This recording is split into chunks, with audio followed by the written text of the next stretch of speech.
Hello good music listeners. 90 দশকের ব্যান্ডগুলো নিয়ে হয়ে যাক একটা পার্সোনাল আড্ডা।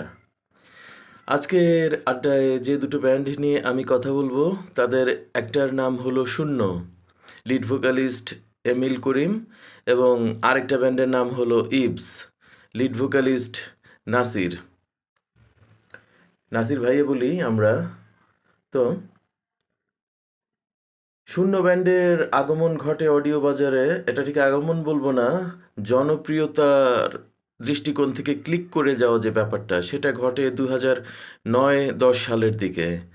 আর তেমনিভাবে ইবস ব্যান্ডের আগমন এবং এসেই বেশ জনপ্রিয় হয়ে যাওয়া সেই ঘটনাটা ঘটে 1991 সালে। আমি দুটো ব্যান্ড নিয়ে একটু কথা বলতে চাই। 1991 সালে আমার বয়সটা ঠিক সেই রকম।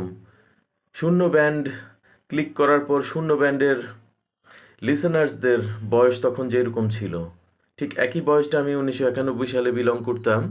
তো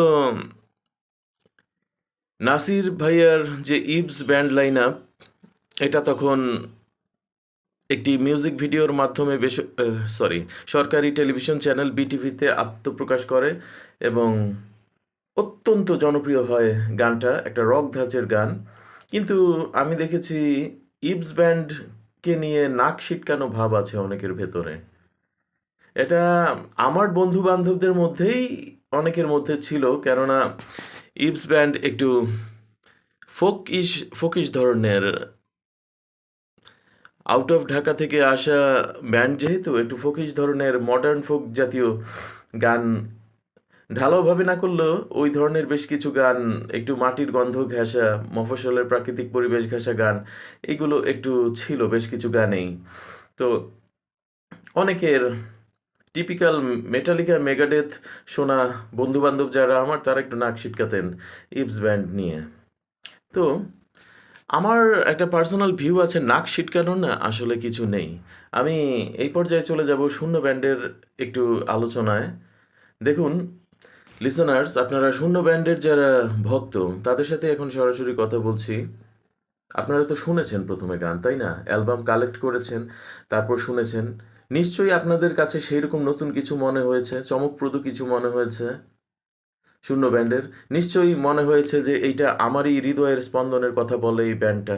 এই ধরনের কোনো ফিলিংস ছাড়া তো ব্যান্ডটা গ্রহণযোগ্যতা পাওয়া বা আপনার আপনার বা আপনাদের ভালোবাসার জায়গায় যাওয়ার কোনো প্রশ্নই আসে না, তাই না?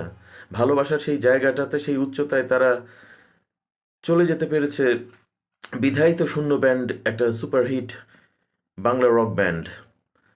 এবং ঠিক সেইভাবেই 1991 তো আরও ব্যাকে, সেই সময়কার পটভূমি যদি আমি চিন্তা ভাবনা করি, ইবস ব্যান্ডের রক কনসেপ্টটা কিন্তু টোটালি একটু সেই সময়ের চাইতে আলাদা ছিল। ডিস্টরশনের সুন্দর সুন্দর কাজ ছিল সেখানে। তারপর গায়কির ক্ষেত্রে পপ রকের আরেকটু অ্যাডভান্স ভার্সন, যে ব্যাপারটা আরেকটু উঁচু স্কেলে, আরেকটু উঁচুর দিকে গাওয়া, এই ব্যাপারগুলো ছিল। আর সেই সময় তো পপ রকটা একটু বেশি চলতো। কত আমার বয়স তখন? 12, ক্লাস 6-এ পড়ি। ওই সাউন্ডটাই কিন্তু প্রচণ্ড পরিমাণে নতুন আমার কাছে তখন। নতুন, অতএব আমার মনেও কিন্তু একটা ভালোবাসা কাজ করেছে। তাই বলে ইবস ব্যান্ডের লিড ভোকালিস্ট নাসির ভাইয়া যে ওয়েস্টার্ন থ্রোয়িংয়ে গান করতে পারেন না এমন কিন্তু নয়। আপনারা চেক আউট করলে বা খোঁজখবর করলে পাবেন ইবস ব্যান্ডের কিন্তু নীল নয়না নামের একটা গান রয়েছে, হারালাম তোমাকে নামে একটা গান রয়েছে, মাঝে মাঝে অনেক রাতে কেন জানি ঘুম ভেঙে যায়, এইরকম একটা গান রয়েছে। এইরকম বেশ কিছু গান রয়েছে যেগুলো শুনলে বোঝা যায় সেই তথাকথিত ওয়েস্টার্ন থ্রোয়িংয়েও কিন্তু নাসির ভাইয়া পারদর্শী। সো আমি মনে করি একটা ভোকালিস্টকে বা একটা ব্যান্ডকে শুধুমাত্র নিজের রুচি অনুযায়ী হলো না দেখি পছন্দ করলাম না, এমনটা চিন্তা ভাবনা করা, ন্যারো মাইন্ডেড হওয়া আসলে ঠিক না। আমি as a singer narrow minded হতে চাই না। আর শূন্য ব্যান্ডের কথা যদি বলি, খাঁচার ভেতর, অচিন পাখি, শোনো মহাজন, মামা গাড়ি টানো জোরে, এরকম ফোকের গন্ধওয়ালা গান কিন্তু শূন্য ব্যান্ডের মধ্যেও রয়েছে। শূন্য ব্যান্ড একটু প্রোগ্রেসিভ রক ধারায় ফোক গানগুলো করেছে, আর ইভস ব্যান্ড 1991-এর ধারায় মডার্ন ফোক গানগুলো করেছে। জেনারেশন গ্যাপ তো থাকবেই, সময়ের পার্থক্যে অনেক কিছুই তো হয়, কিন্তু যার কাছে যেটা কানে নতুন লাগে, নতুন টেস্ট লাগে, ভালোবাসাটা কিন্তু ওভাবেই গ্রো করে। সো আড্ডা চলবে, সঙ্গেই থাকুন।